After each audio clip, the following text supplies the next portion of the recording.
Hi there villagers, welcome to another Bake With Me. Today we are making shortbread, my brother's recipe.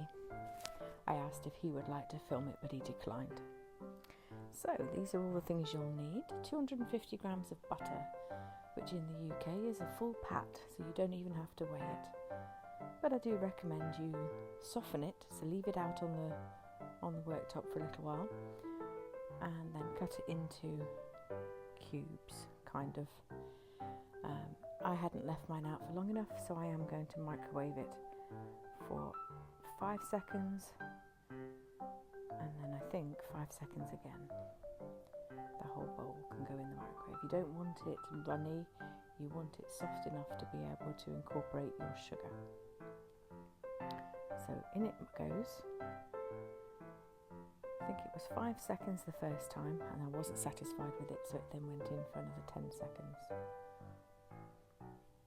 But ideally leave your butter out and it would be soft enough to do it, unless it's cold where you live. So have a quick test. Yeah, not really done enough, so in it goes again.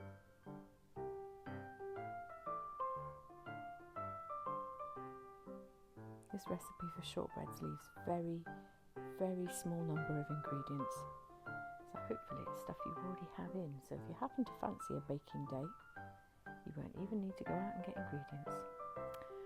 Right, so we're satisfied with that now, and as you can see it still holds its shape. So 110 grams of sugar, slightly over won't really matter greatly. If you've been around here for any length of time, I don't really believe in accurate measurements. It's more a case of throw it in and hope for the best. So now we are going to combine them, a sort of creaming together, which if your butter's too hard will be very difficult. So if you have access to a microwave, short bursts is definitely the way to go. And it takes a long time. When you can't really see the sugar anymore, that will do. You could do this with a mixer and get light and fluffy, but I don't think that's necessarily.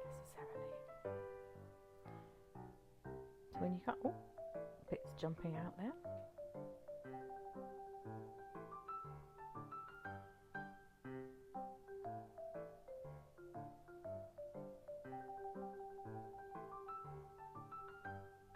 It takes quite a long time. Quite a good arm workout. But as you can see, it's all sort of softer now and you can't see any of the sugar.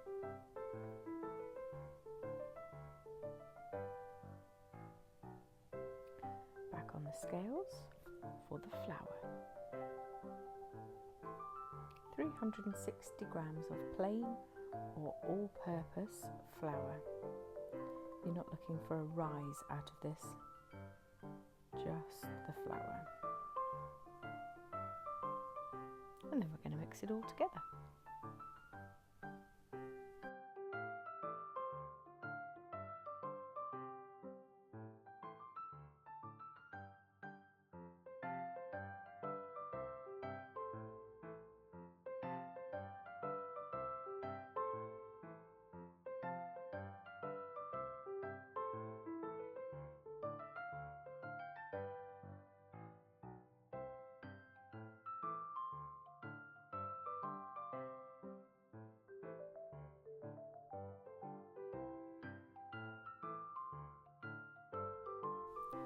After quite a considerable amount of time has gone by, you should end up with this situation.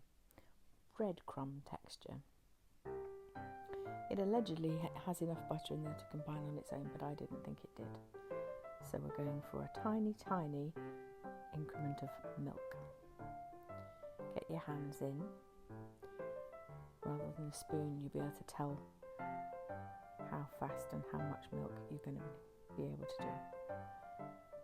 But to start with, you might just want to do the wooden spoon effect.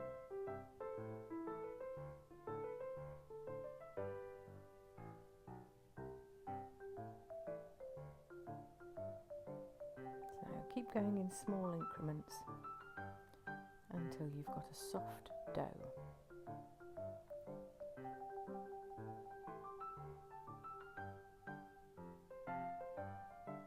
Even this seems to take a long time.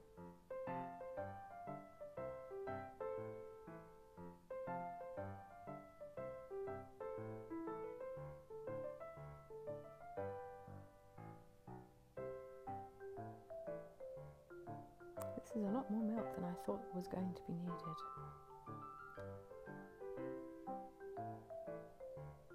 But it shouldn't have any effect on the taste, whereas if you put lemon juice or any other sort of liquid in, you would be able to taste it. You could experiment with what liquids work well. There's no reason why you couldn't use almond milk or oat milk in place of the dairy. Now, as you can see, it is starting to form a little bit of a sort of sludgy mix. But now's the time to stick your hands in.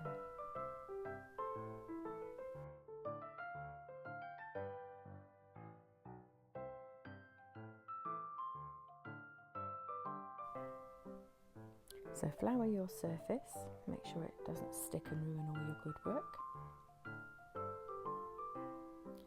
It's still a little bit crumbly, but we're going to go for a kneading effect and see what happens next. So bring it all together, smush it. Lots of smushing. It's sort of there, isn't it? But not quite. We might need a bit more milk maybe. Because too crumbly just means it's going to fall to bits when you try and roll it out, so that's no good. Right, this is a brave move. This isn't to be attempted by the faint-hearted. Pour the milk straight onto it and try and combine a bit more. Now that's a bit better, isn't it? Have we had enough milk now, do you think? That's looking quite good, isn't it? It is holding its shape a bit.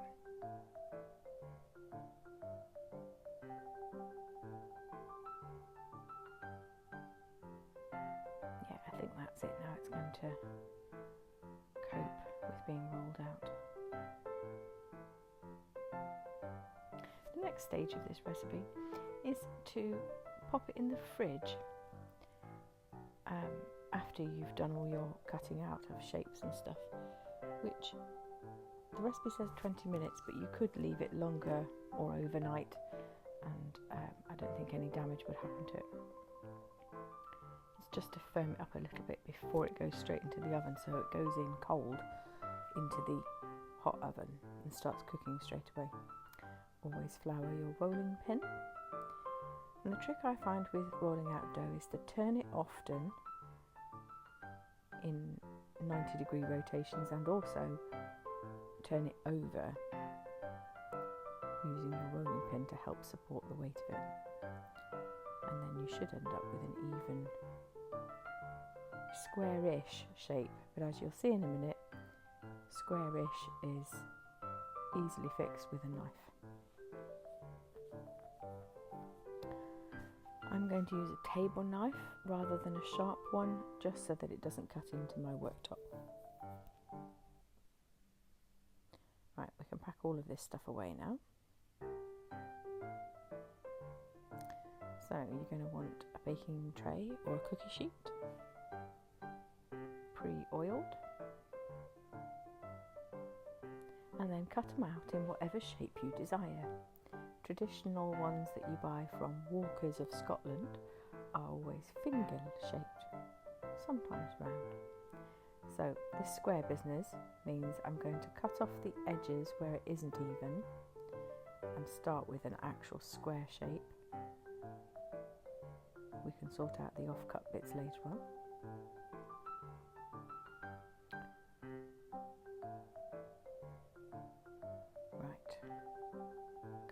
However you feel so inclined. I'm going for straight longs and then cut them down the middle to make each of these into two.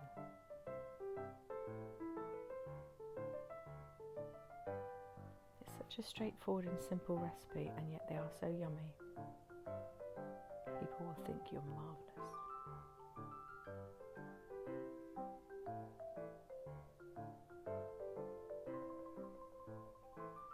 So once you've got them all cut up, very carefully lift them and pop them on your baking sheet. And then put the entire baking sheet in the fridge for 20 minutes.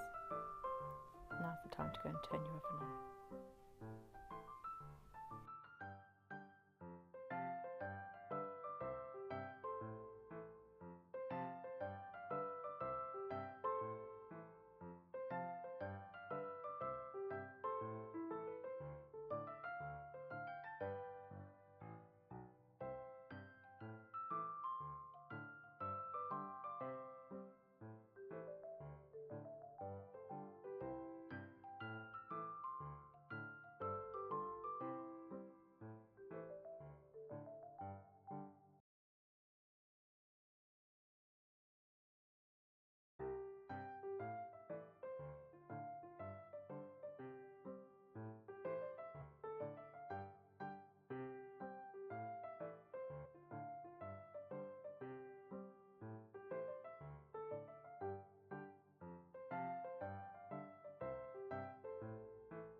Right, so now we're satisfied with that. Regarding these offcuts,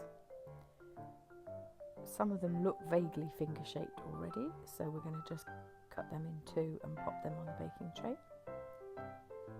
And then the rest of it, I have decided that perhaps I need an emergency bag of dough in the freezer, so I'm going to combine this back up into a little bowl, dusted in flour, and pop it in a sandwich bag to go straight in the freezer. And then another day, if I feel the need for shortbreads, I can just take it out, roll it out, and pop them in the oven. These sandwich bags are wash-outable and reusable and come from Lakeland. I put an address label on the front so it tells me what's inside the bag. So chill for 20 minutes on the baking tray, and then you can pop them straight in the oven.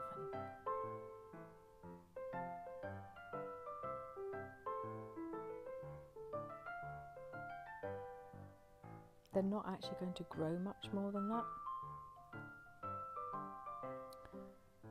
You may wish to sprinkle them with sugar before they go in the oven.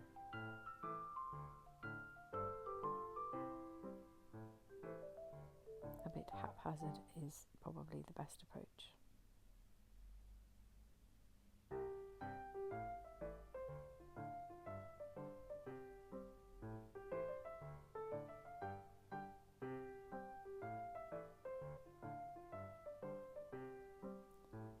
And into the oven they go.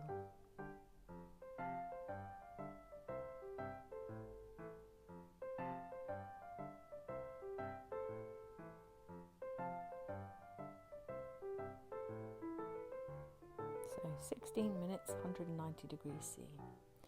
And now they're ready. Take out and leave on a wire rack to cool for as long as you physically can before eating them.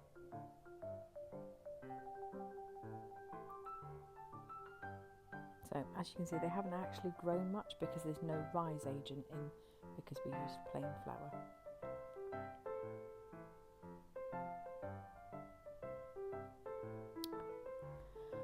And after you've let them cool, enjoy with a beverage.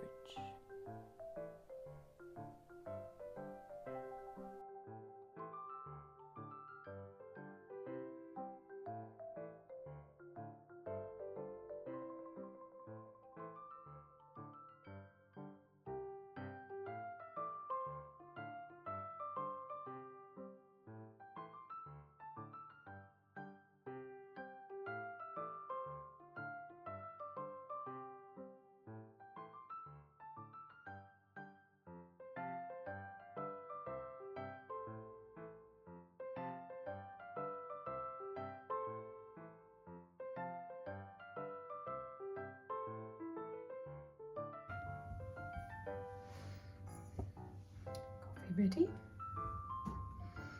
shortbread.